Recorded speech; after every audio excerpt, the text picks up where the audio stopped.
রাস্তা নয়, যারা মৃত্যুকূপ। যে পথে প্রতিদিন শত শত মানুষ চলাচল করে, সে পথেই প্রতিনিয়ত হোঁচট খাচ্ছে সাধারণ জীবন। লক্ষ্মীপুর জেলার রায়পুর উপজেলার ৬ নং কারাও ইউনিয়নের প্রধান এই রাস্তাটি আজ জনগণের জন্য চরম দুর্ভোগের কারণ হয়ে দাঁড়িয়েছে। কেরোয়া ইউনিয়ন পরিষদ কার্যালয়, কেরোয়া সরকারি প্রাথমিক বিদ্যালয়, পূর্ব কেরোয়া পোস্ট অফিস এবং শত শত পরিবারের জন্য এই রাস্তাটি একমাত্র যোগাযোগ মাধ্যম। ইউনিয়নের শত শত মানুষের সরকারি সেবা গ্রহণের একমাত্র মাধ্যম এই রাস্তাটি।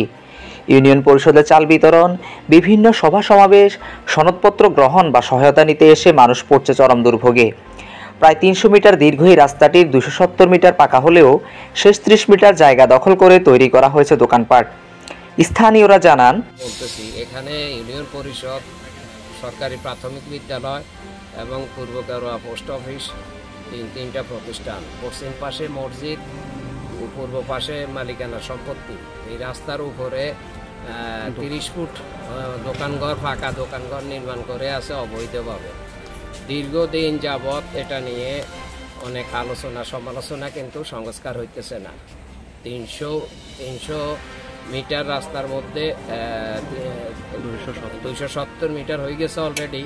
৩০ মিটারের উপরে আমরা সমস্যার কারণে লোকজন চলাচলের বিঘ্ন ঘটাইতেছে, বিভিন্ন ধরনের সমস্যা হইতেছে। আমরা ঊর্ধ্বতন কর্তৃপক্ষের কাছে আকুল আবেদন করতেছি আমাদের রাস্তাটা সংস্কার করার জন্য। প্রাথমিক বিদ্যালয়ের রাস্তা যা ইতিমধ্যেই উন্নয়ন প্রকল্পভুক্ত হয়েছে ৩০০ মিটার, তার মধ্যে ২৭০ মিটার পর্যন্ত কাজ হয়েছে। প্রতিবন্ধকতার কারণে ৩০ মিটার কাজ হয়নি। আমরা এলাকার জনসাধারণ, সর্বসাধারণ, স্কুলের স্বার্থে, ইউনিয়ন পরিষদ জনসাধারণ চলাচলের স্বার্থে এই রাস্তার প্রতিবন্ধকতা মুক্ত চাই। আমরা বাড়িতে আসা যাওয়ার সময় অনেক সমস্যা হয়। আমাদের এই রাস্তা আমরা দ্রুত সংস্কার চাই। আমাদের এই দিক দিয়ে আমাদের অনেকগুলো বাড়ি আছে, অনেক মানুষ আছে, অনেক পরিবার আছে, যাতায়াত অনেক সমস্যা হয়। একটা বাড়িতে যে কোনো রকম যদি আগুন লাগে, যেরকম বড় ধরনের বিপত্তি বছর হয়, একটা অ্যাম্বুলেন্স কিংবা একটা বাড়ির ভিতরে গাড়িতে ঢুকবে, তার কোনো ইয়ে নেই। রাস্তাটা বদ্ধ করে রাখা হয়েছে এবং এদিক দিয়ে একটা অটো যাওয়া আসা করা যায়। একটা অটো যাওয়া আসা করতে হলে আপনার এদিকে ওয়ালার সাথে বাড়ি খায়, যখন বাড়ি খায় মানুষ অনেক কষ্ট ভোগান্তিতে হয়।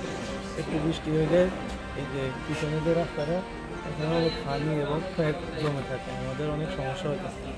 বিশেষ করে প্রশাসনের দৃষ্টি আকর্ষণ করতেছি এবং নির্দিষ্ট কর্মকর্তাদের দৃষ্টি আকর্ষণ করতেছি আমাদের রাস্তাটা যেন দ্রুত একটা সঠিকভাবে ইয়ে করা হয়, যে রাস্তাটা দ্রুতভাবে সংস্কার করা হয়, এটাই আমাদের দাবি।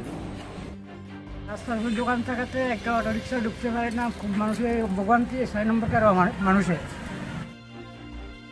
একটা রোগী নিয়ে অ্যাম্বুলেন্স ঢুকতে পারে না, এর ভিতরে গাড়ি ঘোড়া যাইতে খুব কষ্ট হয় আমাদের। সাবেক সংসদ সদস্য, জেলা প্রশাসক, ইউএনও সবারই নির্দেশ ছিল দোকান সরানোর, কিন্তু বাস্তবে কেউ তা মানে না।